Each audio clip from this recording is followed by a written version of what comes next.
The impediment to action advances action. What stands in the way becomes the way. Marcus Aurelius. The war within your own fortress. You know the feeling. Everything is going well. The relationship is healthy. The job is promising. The opportunity is real. And then something inside you begins to stir. A voice that whispers doubt. A compulsion to test the limits. An urge to destroy what you've built before it destroys you. Marcus Aurelius wrote that the soul becomes dyed with the color of its thoughts. Right now, your soul is dyed with the color of self-destruction. The Stoics called this being your own tyrant, the enemy within your own citadel. You have built walls not to protect yourself from the world, but to wage war against your own flourishing. The prison of past programming. Marcus Aurelius wrote in his Meditations that we are often imprisoned not by our circumstances, but by our opinions about those circumstances. Your mind has been trained by past pain. Every time something good collapsed, every time trust was betrayed, every time hope turned to disappointment, your brain took notes. Now it operates on a simple principle. Destroy good things before they destroy you. Strike first. Abandon before you're abandoned. Create the ending you fear, because at least then you're in control. But here's what the Stoics knew. This is not control. This is slavery to fear, the addiction to familiar pain. Epictetus taught that we are disturbed not by things, but by the views we take of them. You are magnetically pulled toward behaviors that feel familiar, even when those behaviors cause suffering. This is addiction in its truest form, not to substances, but to patterns, to chaos, to the familiar taste of self-destruction. The Stoics understood that we become enslaved to our passions, to our habits, to the very chains we forge ourselves. You are addicted to chaos because chaos feels like home. You are addicted to drama because drama feels like love. You are addicted to anxiety because anxiety feels like preparedness. You are addicted to ruining good things because success, peace, and genuine connection feel foreign, unpredictable, dangerous in their unfamiliarity. This addiction operates like any other. You get a hit of familiar feeling when you sabotage. You feel the rush of control when you're the one ending things. You feel the strange comfort of confirmed beliefs when another good thing falls apart. And like any addict, you tell yourself you can stop any time, even as you reach for the same destructive patterns again and again. So you create tests, you push boundaries, you manufacture crises, not because you want to suffer, but because suffering is the drug you know, and sobriety from self-destruction feels unbearable. The subtle acts of destruction. How exactly do you ruin good things? The Stoics would tell you to examine your actions with brutal honesty. You pick fights over nothing because conflict feels more real than peace. You withdraw emotionally when someone gets close because vulnerability terrifies you more than loneliness. You focus on tiny flaws until they become deal breakers because finding reasons to leave is easier than choosing to stay. You sabotage your success by procrastinating on crucial tasks, by saying yes when you mean no, by dimming your own light so others won't feel threatened. You tell yourself stories about why good things never last, and then you act in ways that make those stories come true. This is what the Stoics called being a slave to your passions, to your conditioning, to your automatic reactions. And like any addiction, these patterns activate reward pathways in your brain. Each time you sabotage, you reinforce the neural pathways of self-destruction. Each time you run from good things, you strengthen the addiction to avoidance. Each time you create chaos, you feed the craving for familiar pain. The cycle of self-destructive addiction. Seneca observed that we are more often frightened than hurt, and we suffer more in imagination than in reality. But addiction doesn't care about reality. It cares about the next fix, the next familiar feeling, the next hit of self-destruction. The cycle is predictable. Good things appear. Discomfort rises. The craving for familiar pain intensifies. You sabotage. You feel temporary relief. the comfort of the known, the validation of your worst beliefs about yourself. Then comes the withdrawal, the regret, the shame, and that shame becomes fuel for the next cycle of sabotage. You are as addicted to ruining your life as any alcoholic is to the bottle. The difference is that your drug of choice is self-sabotage, and it's always available. No one can take it away from you because you are both the addict and the dealer.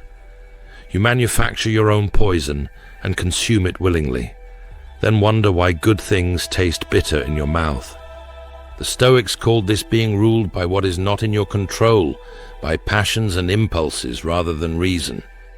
In modern terms, we call it addiction, but the prison is the same, the illusion of protection. Marcus Aurelius reminds us, the impediment to action advances action. What stands in the way becomes the way. You think you're protecting yourself by rejecting good things before they reject you, but you're actually creating the very suffering you're trying to avoid. Every good relationship you sabotage confirms your belief that you're unlovable. Every opportunity you waste confirms your belief that you're not capable. Every moment of peace you disturb confirms your belief that you don't deserve tranquility. You're not protecting yourself. You're building a prison and calling it safety, breaking the addiction. So, how do you stop? How do you break free from this addiction to self-destruction? First, you must admit that you have a problem. The Stoics practiced radical self-honesty. Epictetus taught that freedom begins with recognition of your chains. You cannot break free from an addiction you won't acknowledge. You are addicted to ruining good things. Say it, feel it, own it. Second, you must practice what the Stoics called prosoche, or attention.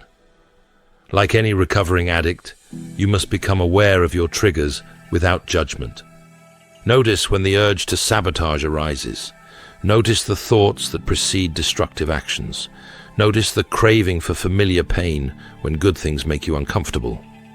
Notice the withdrawal symptoms when you choose differently.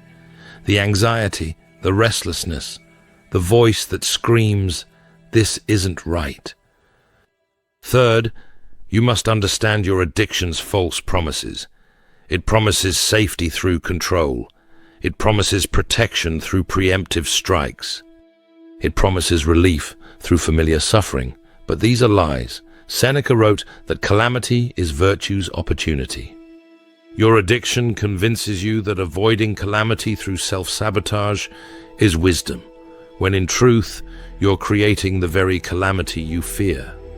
Fourth, you must build tolerance for the discomfort of sobriety from self-destruction. Remember Epictetus's fundamental teaching. Some things are within your control, and some things are not. You cannot control whether good things last forever. You cannot control whether people stay. You cannot control all outcomes. But you can control your response.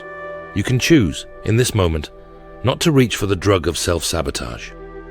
You can sit with the unbearable discomfort of things going well. The daily practice of recovery. Every morning, ask yourself Marcus Aurelius's question. What am I going to meet today? Difficult people, challenging situations, opportunities for growth, and most importantly, opportunities to feed your addiction to self-sabotage. Prepare for these moments. Decide now how you'll respond when the craving arises. Like any addict in recovery, you must take it one day at a time, one moment at a time, one choice at a time. When you feel the pull to destroy something good, pause, take 3 breaths. Ask yourself, is this action aligned with my values, or is this my addiction speaking? Am I responding to reality, or to the craving for familiar pain? And here's the crucial part. You must practice staying clean. Staying when it feels uncomfortable. Staying when your addiction screams to run. Staying when good things feel too good to be true. Because the only way to recover from this addiction is to create new patterns, new experiences, new evidence that you can handle good things without destroying them. You will relapse. You will sabotage again. The Stoics knew that perfection is not the goal. Progress is the goal. When you relapse, don't use it as evidence that you're broken beyond repair. Use it as data. What triggered you? What thought preceded the action? What can you learn? Then begin again. As many times as it takes. The truth about worthiness. The Stoics believed that virtue is the only true good.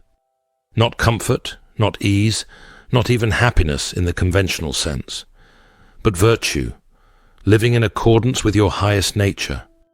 And your highest nature is not the frightened child who learned that good things don't last. Your highest nature is the part of you that can choose wisdom over fear, courage over comfort, integrity over self-protection. You are not ruining good things because you're broken. You're ruining them because you're human, and you're operating on outdated programming. But as Epictetus taught, you have the power to examine your impressions, to test your assumptions, to choose your response. The choice before you. Right now, in this moment, you have good things in your life or the potential for good things. A relationship that could deepen, a project that could succeed, a version of yourself that could emerge if you stopped standing in your own way. The question is not whether you deserve these things. The question is whether you'll let yourself have them. Whether you'll sit with the discomfort of unfamiliar peace. Whether you'll choose, day after day, moment after moment, not to be your own worst enemy. Marcus Aurelius wrote, "You have power over your mind, not outside events. Realize this and you will find strength. The strength to stop sabotaging. The strength to stay. The strength to let good things exist without destroying them. Begin today." The Stoics didn't believe in waiting for perfect conditions. They believed in beginning now, with what you have, where you are. So begin today. Notice one way you sabotage good things. Just notice it. Don't judge it, don't fight it, just see it clearly. Tomorrow, when that pattern arises, pause before you act. And in that pause, remember, you are not your past. You are not your conditioning. You are not your fear. You are the one who chooses, and you can choose differently. Waste no more time arguing about what a good person should be. Be one. Marcus Aurelius. This is the Stoic Addiction Warrior.